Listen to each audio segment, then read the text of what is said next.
बारे में जानेंगे कि भाषा किसे कहते हैं। भाषा बोलचाल तथा लिखने का वह माध्यम है जिसके द्वारा हम अपने विचारों और भावों को प्रकट करते हैं तथा दूसरों के विचारों और भावों को समझते हैं। ये इसकी परिभाषा है और परिभाषा को आपको समझना है कि भाषा किसे कहते हैं। यदि मैं आपसे कुछ बात कर रहा हूं, मेरी बातों को आप समझ रहे हैं, तो इसका जो माध्यम है वह माध्यम क्या है? भाषा। कौन सी भाषा में बात कर रहे हैं? हिंदी भाषा में बात कर रहे हैं। हम कौन सी भाषा में बात कर रहे हैं? हिंदी भाषा में बात कर रहे हैं। तो इसकी परिभाषा को आप समझिएगा कि भाषा बोलचाल तथा लिखने का वह माध्यम है। बोलने का, मैं आपसे बोल रहा हूं, क्या माध्यम है? भाषा। मैंने यहां पे लिखा है, आप इसको पढ़ रहे हैं, समझ रहे हैं, क्या माध्यम है? भाषा। तो समझिएगा कि भाषा बोलचाल तथा लिखने का वह माध्यम है जिसके द्वारा हम अपने विचारों और भावों को प्रकट करते हैं। प्रकट करने का मतलब जो मैं आपसे कहना चाहता हूं वो आपके सामने रख रहा हूं। प्रकट करते हैं तथा दूसरों के विचारों और भावों को समझते हैं, उसे हम भाषा कहते हैं। आपकी बात को अगर मैं समझ रहा हूं, आप मेरे से कुछ कहना चाह रहे हैं, अपनी बातों को कहना चाह रहे हैं और मैं उसको समझ रहा हूं, तो उसका जो माध्यम है, क्या माध्यम होगा? भाषा होगा। समझ गए आप? ठीक। अब देखिए, भाषा के 3 रूप होते हैं: मौखिक भाषा, लिखित भाषा और सांकेतिक भाषा। भाषा का जो माध्यम है, जिससे हम अपने विचारों और भावों को एक दूसरे के सामने प्रकट करते हैं, उसके माध्यम कितने हैं? 3 हैं। कौन कौन से? मौखिक भाषा, लिखित भाषा, सांकेतिक भाषा। अब मौखिक भाषा किसे कहते हैं? मौखिक भाषा देखिएगा कि जो भाषा हम मुख से बोलते हैं और कानों से सुनते हैं, उसे मौखिक भाषा कहते हैं। जो भाषा हम मुख से बोलते हैं, आप उसको कानों से सुन रहे हैं, उसे हम कौन सी भाषा कहेंगे? मौखिक भाषा कहेंगे। और मौखिक भाषा में 3 बातें मुख्य होती हैं।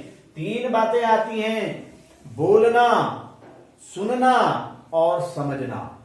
अगर ये बातें, इन 3 बातों का भाषा में प्रयोग हो रहा है, तो वह भाषा कौन सी होगी? वह भाषा मौखिक होगी। लिखित भाषा कि जब हम अपने विचारों और भावों को लिखकर प्रकट करते हैं और दूसरों के भावों और विचारों को पढ़कर समझते हैं, उसे हम लिखित भाषा कहेंगे। और लिखित भाषा में 3 बातें आती हैं। कौन कौन सी? लिखना, पढ़ना और समझना। ये 3 बातें आपको ध्यान में रखनी है कि जिसमें लिखने का प्रयोग होता है, पढ़ने का प्रयोग होता है और फिर हम उसको समझते हैं, तो वह भाषा हमारी लिखित भाषा होगी। तो ये लिखित भाषा। अब देखिएगा, सांकेतिक भाषा किसे कहते हैं? सांकेतिक भाषा, इसका दैनिक जीवन में बहुत प्रयोग होता है। आपने देखा होगा कि आप कभी कभी इशारों के माध्यम से आपको कोई बुलाता है, कोई खाने के लिए कहता है, कोई चाय पीने के लिए कहता है, तो वो जो उदाहरण है वो सांकेतिक भाषा के उदाहरण हैं। तो सांकेतिक भाषा किसे कहेंगे? कि जो भाषा संकेतों के माध्यम से व्यक्त की जाती है, जो भाषा संकेतों के माध्यम से व्यक्त की जाती है, उसे सांकेतिक भाषा कहते हैं। और इसका जो मुख्य आप प्रयोग देखते होंगे, वो आप देखते हैं चौराहे पे खड़ा सिपाही।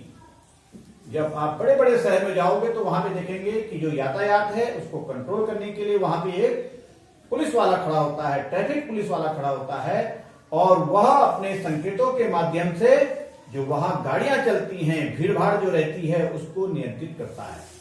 वो उसका रुकने का, अगर वो संकेत करेगा, यूं करेगा, तो पूरा ट्रैफिक रुक जाता है। ये संकेत है। उसने कहा यूं करा तो उधर से ट्रैफिक स्टार्ट हो जाता है।